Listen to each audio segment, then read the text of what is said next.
Hundreds apply for restitution for abuse suffered at Florida reform schools. Hundreds of people, who say they suffered physical or sexual abuse at two state-run reform schools in Florida, are in line to receive tens of thousands of dollars in restitution from the state, after Florida lawmakers formally apologized for the horrors they endured as children more than 50 years ago.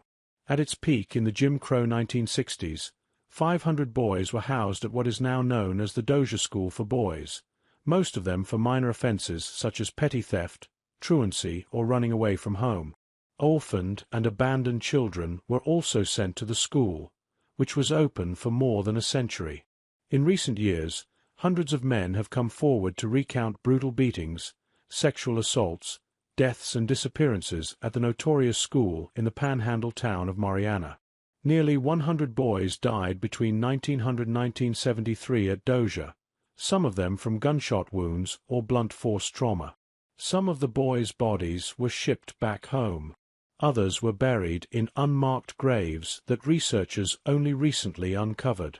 Ahead of a December 31st deadline, the state of Florida received more than 800 applications for restitution from people held at the Dozier School and its sister school in Okeechobee, Florida, attesting to the mental, physical, and sexual abuse they endured at the hands of school personnel.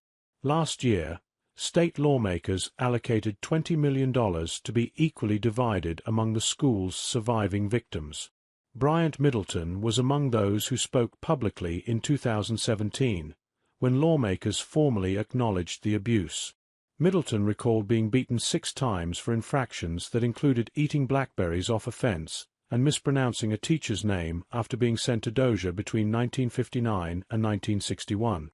"I've seen a lot in my lifetime.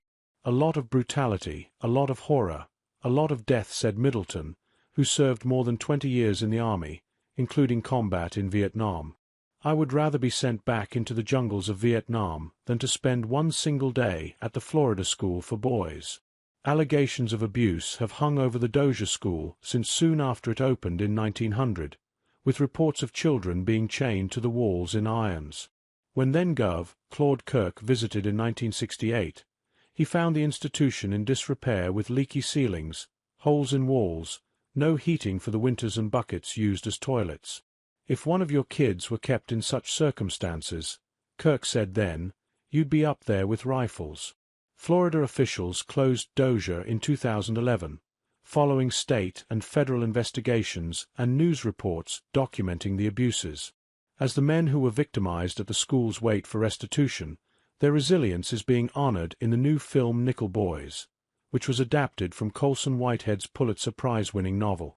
Whitehead has said Dozier served as the model for the book, which he hopes raises awareness so that the victims and their stories are not forgotten.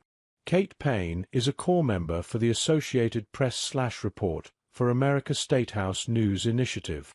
Report for America is a non-profit national service program that places journalists in local newsrooms to report on undercovered issues.